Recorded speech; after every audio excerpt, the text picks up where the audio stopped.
Sanibona South Africa, Ningizimu Afrika enhle. Kanye nabantu bakhona, izwe lihle kakhulu izwe lethu. Nibingelwe umduduzi ngokwamkhonazi igama ke. Sivela kwinhlangano ekuthiwa Ithuleleni. Okuyinhlangano encane, inhlangano ke engenzi inzuzo. Singapha ke esifundazweni saKwaZulu Natal lapho esikhona. But ke umsebenzi ke esiye sithi siwenze uyogcina usubukwa nabantu abangaphandle kwalesi sifundazwe sethu saKwaZulu Natal. Nabo ke bazame ukuthi ke bayacela ukuthi nabo Ithuleleni balekelele. Ngenxa ke yokuthi ke inhlangano Ithuleleni inhlangano ke engenzi inzuzo, engenazo futhi nenqala sizinda zokusebenza ezanele nesifisa ukuthi siyithole ukuze sizokwazi ukuthi siwenze umsebenzi ngendlela esifisa ukwenza ngayo. Sigcine singabe sakwazi ukuthi sifinyelele kubantu labo abasuke belicela usizo ngokwendawo ngokwehlukahlukana kwazo. But ke asiphezi namanje ukuyithola izicelo ezivela endaweni ezingaphandle kwaZulu Natal. Ngisakhuluma ngeSouth Africa nje iyodwa, ngingakhulumi ngamanye mhlambe ke amazwe ngoba nawo akhona abantu abavelayo. But ke siye sishayeke singakwazi ukuthi sizothatha nesihlanganise nanokuthi sikwazi ukufika kulabo bantu. Sigcine kube ukuthi nje sireceive but akukho esizokwazi ukuthi sikwenze. Inhliziyo isuke ifisa nomphefumulo usuke ufisa ukuthi siyafisa ukulekelela, kodwa ke singakwazi ukuthi siyofika kanjani. Ngizothatha nje icase eyodwa kulama case sesiwathole ahlukahlukene. Sine case la kaBaba bathi ke useLimpopo lapha ekhona. Angazi ngasemngceleni weMpumalanga noLimpopo into njengalezo. Onenkinga yokuthi ke unento elenga la esilevini. Esingazi ukuthi similo sini lesiyana, but ke ngake ngayibona into kanje abantu bevela abanye babehlekisa ngayo ke. Angazi noma uyena nobaba nomhlaba komunye umuntu. Sebethi ke umilwa amakhwahla ebusweni noma esilevini. But ke angazi noma besho yena lo ubaba esikhuluma ngaye noma mhlawumbe kwakuwomunye leyo ababekhuluma ngaye. Ubaba esikhuluma ngaye ke ungapha kuleli zwe lase ngapha ngenhla kuthiwa iseLimpopo. Ucela usizo ngane zakwethu. Ngenxa yokuthi asikwazi ukuthi ukufinyela kuyena, siye sathi ke asihlale kanje senze le video esizonxusa kuhulumeni wesifundazwe saseLimpopo la khona ubaba ekhona, ikakhulukazi eminyangweni wezempilo, ukuthi ke siyanxusa, siyacela, siyaphaphatha ukuthi ke abengeke yini ungqongqoshe wasezasifundazwe wezempilo akwazi ukuthi ke ayibheke indaba kaBaba ukuthi ngeke niwakwazi ukuthi umnyango wakho ulekelele esimeni sikaBaba lesi abhekene naso, kunokuthi umuntu omdala usengaze afuna ukusuka le azocela usizo ngapha kwaZulu Natal. Ungazi ukuthi mhlawumbe kwaZulu Natal yona kuphela ekwazi ukuthi ilekelele abantu. Uhulumeni munye osiphethe, umongameli munye, kanye nosizo futhi lwezempilo, usizo olulodwa olufanayo olunengqongqoshe oyedwa nationally, bese ke kuhlukana ngawo ama-province ukuthi ke ano-MEC abahlukene, kodwa ke usizo lonke luyafana. Besicela ukuthi le video ikwazi ukuthi ifinyelele ezikhulwini zikahulumeni wakhona kule province yaseLimpopo. Ngabe uPremier, ingabe uyena ngqo uMEC wakaHealth kulesi sifundazwe saseLimpopo, ukuthi besicela kanza ukuthi ngeke niyibheke lesimo sikaBaba ukuthi alukho nosizo angasizakala ngalo ubaba lapho kwiprovince yenu.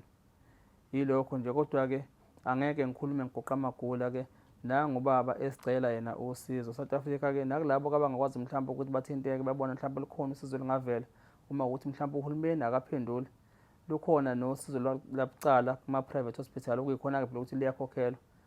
Bantu baseLimpopo beningeke nahlanganisa izandla ngane zakwethu nikwazi ukuthi nisize nangubaba oyilunga lenu noyisakhamuzi senu kuleso sifundazwe saseLimpopo.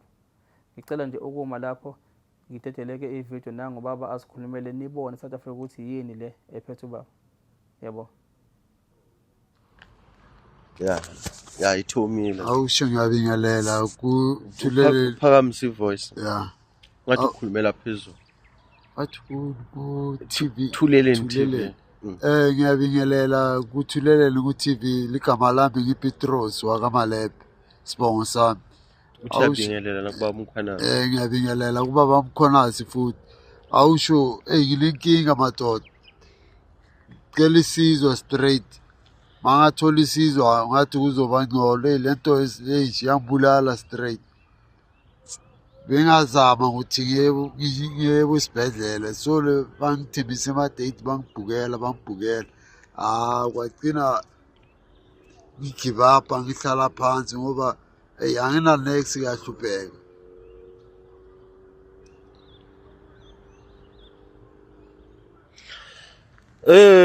Baba umkhwanazi. Kuthuleleni iTV nasezweni sonke. Injalo bafowethu. Uye umfowethu lo uPetros wakwaMalebe isibongo. Khona la eBekersford. iBekersford iseLimpopo. Ila entabeni zaseLimpopo. Kushuthi isemnceleni weMpumalanga neLimpopo kodwa yona iwela ngaphansi kweLimpopo. Nguye uPetros wakwaMalebe lo ocela usizo bafowethu. Uyakhala sizwe sonke, uyakhala kubo bonke abantu uPetros Malebe la. Ugula okumphethe. Yiso lesigaqa lesi enisibonayo. Lesi sisuka la ebusweni sehle sigcina la phansi esiswini. Inkinga lesigaqa lesi simphethe lesi siyasinda. Mayehamba uhamba ikhanda alidonsele phansi ngoba siyamsinda. Kusho ukuthi simdonsela phansi. Kunzima nokuthi alale akulaleki ngendaba yaso lesigaqa. Uyakhala kakhulu lesigaqa lesi uthi ngendlela ekungakhona simbangela nesicwacwa nje ebantwini. Uthi ngoba noma uthi umuntu ethi uzama ukuza nosizo uzama ukumnceda aphinde ajike endleleni lowo muntu loyo. So nje impilo yakhe inzima, uphila kanzima. Nami ngathi ngiqala ukumbona la khona la eBekersford la. Ngadabuka ngaphakathi ngiqala ukumbona. Angazi bafowethu ucela lona lelo sizo lelo uma lingatholakala lolu sizo lelo ukuthi ancedakale naye azokwazi ukuphila njengabanye abantu. Ngoba impilo inzima kule ndoda bafowethu. Njengoba nimbona nje. Impilo inzima kule ndoda. Akana family, akanabo abazali, udonsa kanzima. Akakwazi nokuthola umsebenzi ngoba lento le njengoba echaza uthi imbangela nesicwaco ebantwini. Nje akakwazi ukuthola umsebenzi. Kunzima nokuthi aphile ngaleyo ndlela mengasebenzi. Khona umsebenzi angawuthola uzosebenza kanjani enalento le ngoba lento iyasinda. Iyamsinda kakhulu ukusebenza nayo. Kunzima nokuthi athole umuntu angahlekisana naye ngayo lento le ngendlela ingakhona. Bekuyilokho bafowethu. Uyakhala uPetros Malebe. Uyakhala Mkhwanazi mfowethu.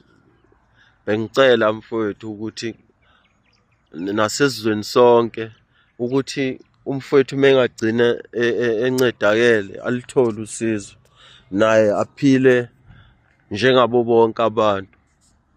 Ngoba nami ngiyakholwa ukuthi mayingasuka lento le